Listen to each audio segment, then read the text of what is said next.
Digital detective Arnab রহস্য সিরিজের নতুন উপন্যাস প্রতিশরের শেষ দৃশ্য। রচনা জহিরুল ইসলাম নাদিম। নওগাঁর প্রতিশরে রবীন্দ্রনাথ ঠাকুরের স্মৃতি বিজড়িত কাছারি বাড়িতে চলছে এবছরের সবচাইতে আলোচিত সিনেমা রক্তরাগের শুটিং।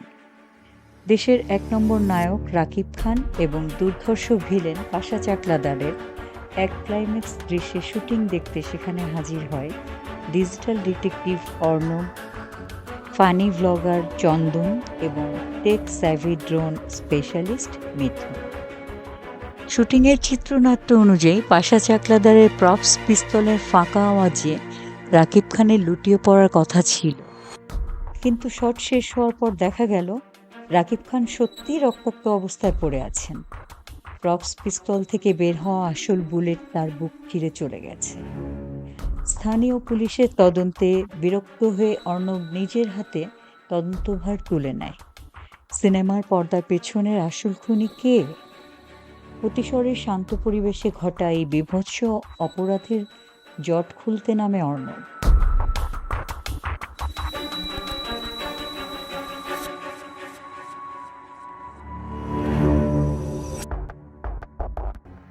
অধ্যায় ২।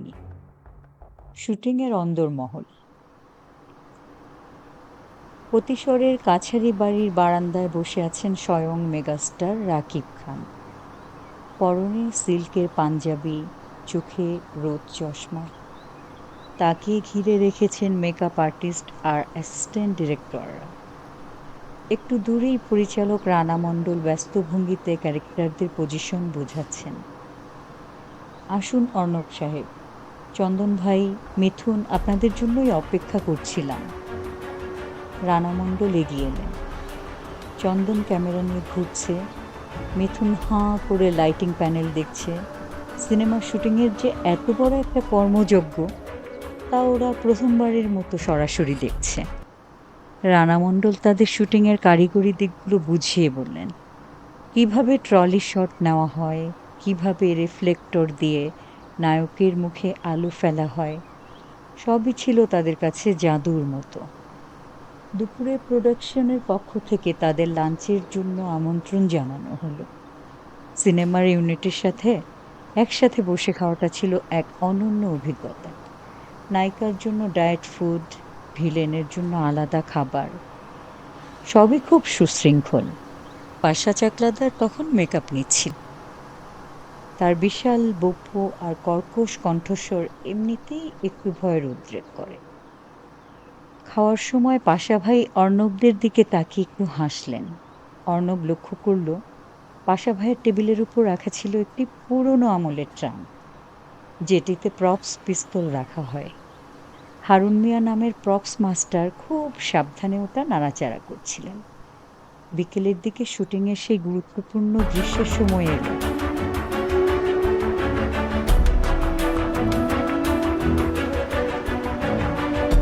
ক্লাইম্যাক্স দৃশ্য।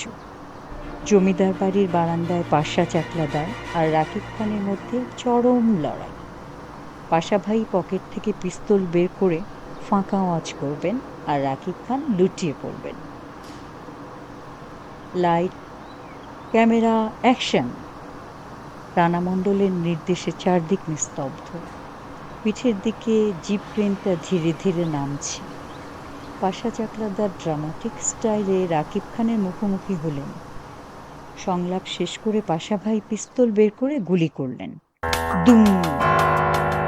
রাকিব খান বুকে হাত দিয়ে বারান্দায় খুঁটে ধরে লুটিয়ে পড়লেন। রানা মণ্ডল উত্তেজিত হয়ে বললেন, এক্সেলেন্ট, কি ন্যাচারাল অ্যাক্টিং। কাট কাট। কিন্তু শট শেষ হওয়ার পর রাকিব খান আর উঠলেন না। বারান্দার লাল ইটের উপর চুঁয়ে পড়া রক্তের ধারা যখন পুকুর ঘাটের দিকে এগোতে লাগলো, তখন পুরো সেটে যেন বজ্রপাত পড়ল। রাকিব খান সত্যি রক্তাক্ত।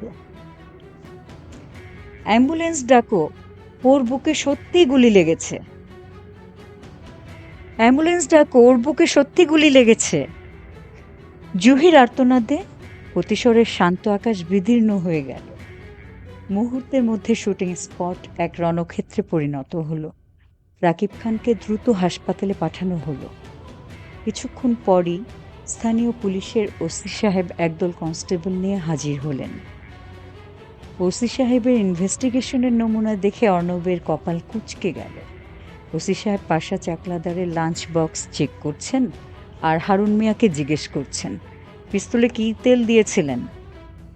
বোকা বোকা সব প্রশ্নে অর্ণবের মেজাজ বিগড়ে গেল। ক্রাইম সিনটা পুরো তছনছ হয়ে যাচ্ছে। অর্ণব পকেট থেকে ফোন বের করে ডিআইজি মুস্তফিজ আঙ্কেলকে ফোন লাগালো। হ্যালো আঙ্কেল, আমি প্রতিশরের শুটিং সেটে একটা মার্ডার অ্যাটেম্পটের মধ্যে পড়েছি। স্থানীয় পুলিশ এখানে যা করছে তাতে আসল অপরাধী মুহূর্তের মধ্যে উধাও হয়ে যাবে।